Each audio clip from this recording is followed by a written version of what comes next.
iniikot-ikot muna natin yung paligid, yung camera. Baka merong nagmamasid sa atin na aswang, wakwak. So nandun si Sarge mga ka-explore. Dalawa kami ni Sarge ngayon.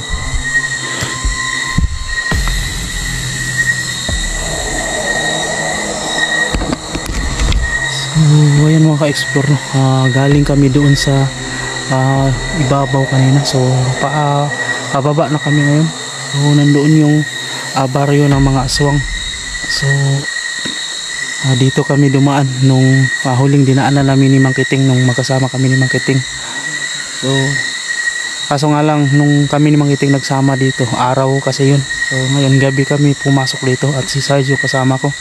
So hindi namin kasama si Mang Kiting dahil nandun po siya, nagtatrabaho po siya sa kabilang bundok. Medyo malayo po dito. So yun mga ka-explore, no? So nandito pa rin tayo sa baryo ng mga aswang. Tuklasin natin kung ano pa yung matutuklasan natin dito. So nandyan na lang po yun sa ibaba, no? So dito na lang kami nag-intro kasi malapit na kasi kami. So yun mga ka-explore, no?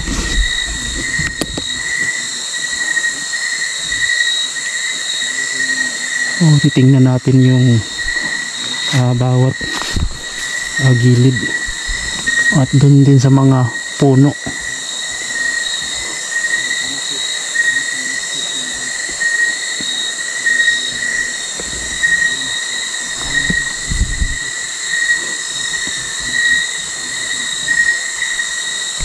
Yung ka-explore, medyo malayo nga lang siya dito. May malaking ibon po dun, natutulog na yata. Nandun sa sanga. So hindi nga lang masyadong dito sa camera ko kasi malayo na. So malaking ibon siya. Naanuhan ng dahon. So kulay itim. So yan, natutulog na yung ibon. Hayaan na lang natin, huwag natin disturbuhin.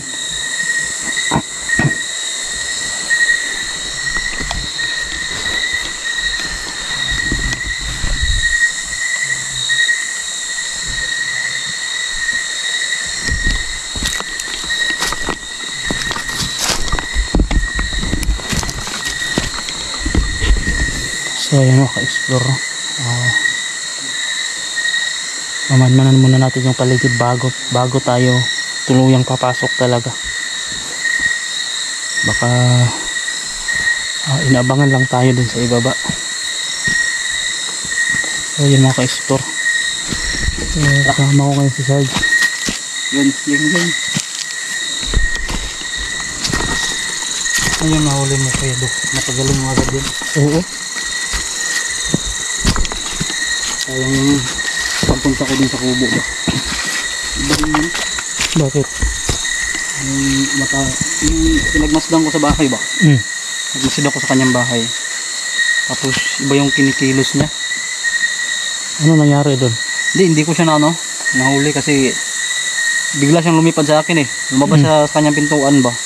Lumipad siya, natake ako. Hindi ako nakaporma agad dahil pag upo ko kasi yung upuan na naupuan ko, nabali yung upuan. Nauntog yung puwet ko. Wala, hindi ko siya nahabol. Ganun ba? Baka nandyan pa yun. Ayun, balikan natin. Sige. Sige. Nandyan yun. Para sabihin natin yun. Nabalik natin. Mga ka-explore, meron ng mga yun, mga bahay-bahay. Ilaw.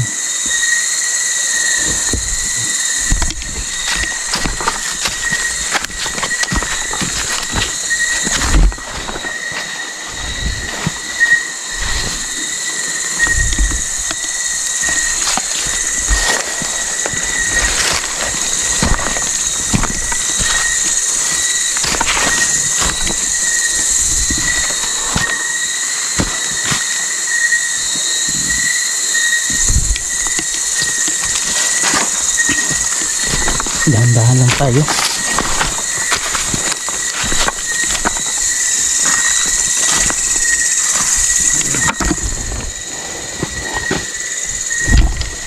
mahalaga pa rin yung ano natin sandata.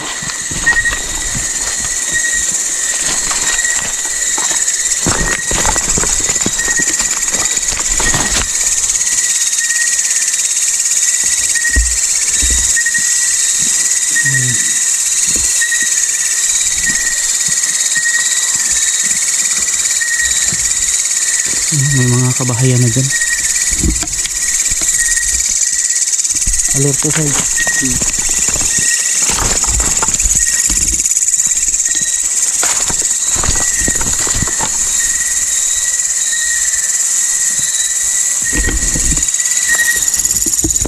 So yung mga ka-explore, i-check muna natin yung isang kubo dito dahil dyan ko huling nahuli yung babaeng aswang.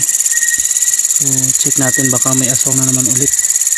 Kasi yung babaeng aswang na nahuli natin mga ka-explore, umalis sila dito, lumipat sila ng lugar. So hindi ko na lang i-video dahil ayaw magpa-video.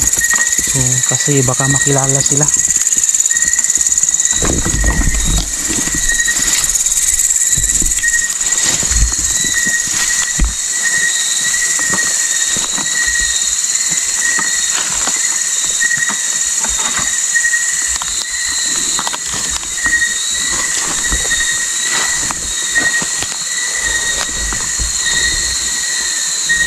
Surto So wala naman tayong narinig na boses ngayon, pero i-check pa rin natin. Tingnan natin. Wala naman.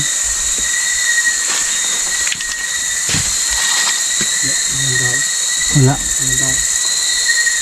Ilalim baka sa ilalim.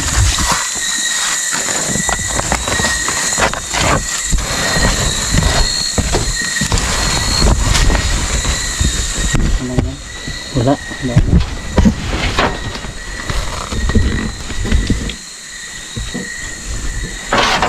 Wala, search.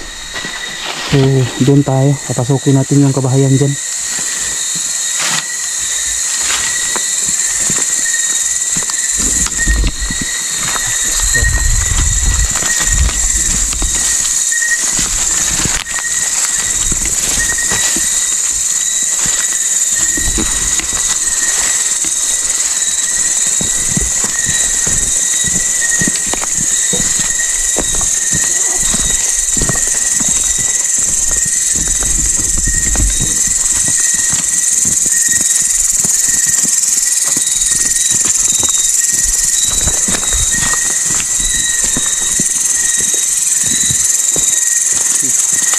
Dito ka.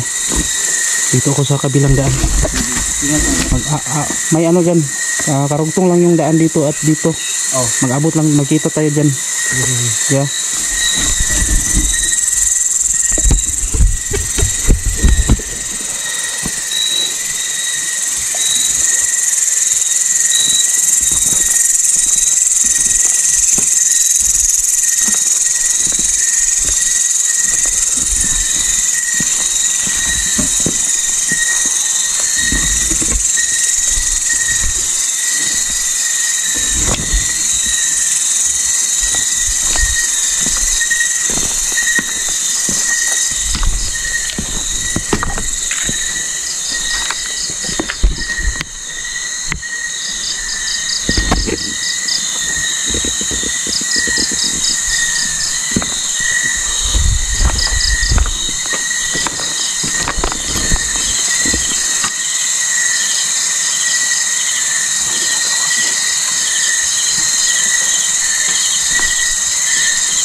Nakabantay na tubig ba?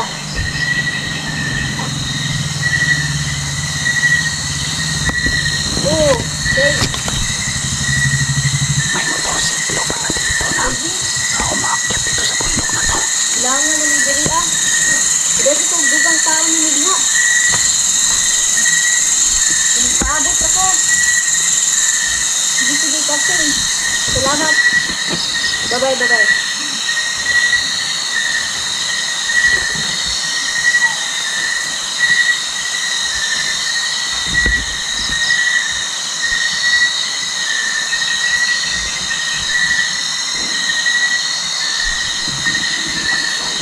Hindi lang yung lugar saan tayo papunta yung babae.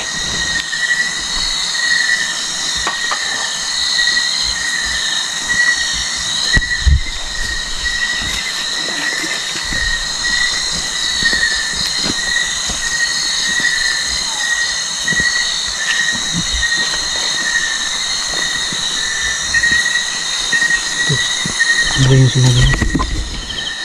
Ano daw? Humihingi siya ng mga kasamahan. Paputahin daw dito. May tinawagan siya sa cellphone niya. Wala. Pasundan natin.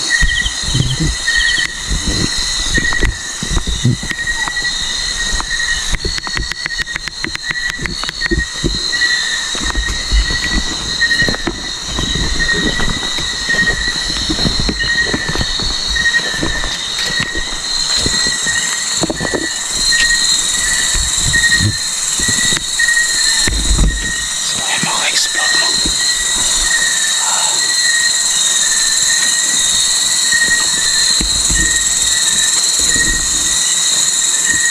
Manmana natin.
Saan pumunta yun? Lumipad.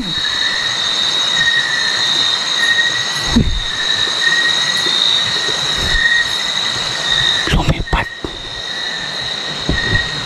Sa likod niya. Ha? Katakas ng likod niya, lumipad. Alam, hindi na kinasundan agad. Ganun ba yun?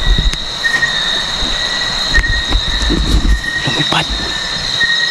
Lumipad pagkatapos niyang mag-ritual? Oo. Ganun ba yun? Wala, hindi natin naganasundan ba? Sayang nga eh. Hindi ko muna inano kasi gusto ko talagang malaman kung ano yung ginagawa nila. Parang nagre-ritual siya ba? Kandila. Pero isa lang kandila yung gamit nila, no? Ano ngayon? Saan na kaya yun?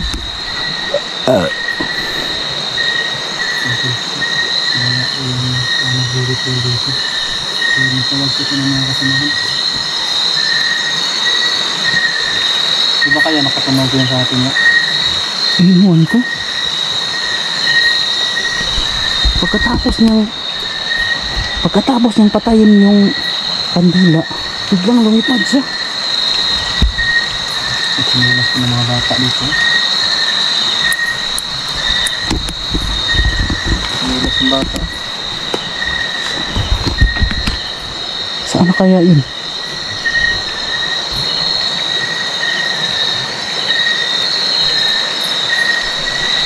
Ganun pala yun, no? Pagtapos nilang magdasal, lumilipad sila.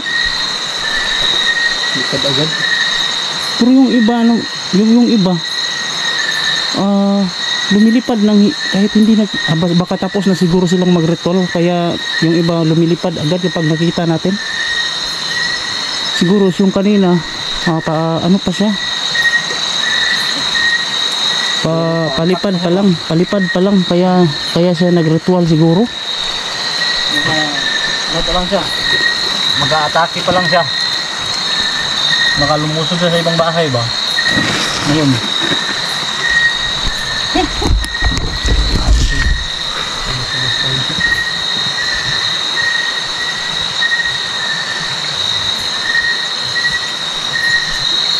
Hanapin natin ngayon ngayong gabi yun, Sarge.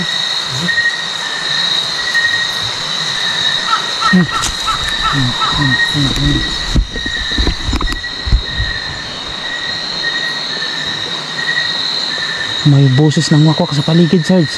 Ha? Boses ng wakwak. Baka yun na yung lumipad, yung babae na yun. Siguro. Yung pinaghahandaan niyo yan. Oh, Yung wristback niya. oo. Yung ang nangyari kasi kanina mga ka-explore, no? Yung babae tumawag sa may cellphone pala sila. So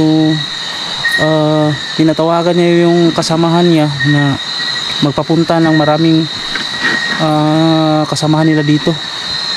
Kasi gusto niyang marami sila dito para malakas sila. So, siguro sa ibang araw o bukas baka may pupunta na dito, kasi nung papalapit kami ni Sarge dito kanina, napakatahimik, wala kami masyadong wakwak na narinig. So baka yun ang dahilan kaya tumawag siya sa mga kakilala, kasamahan niya. Ang gawin natin. Hanapin natin yung Sarge. Tara.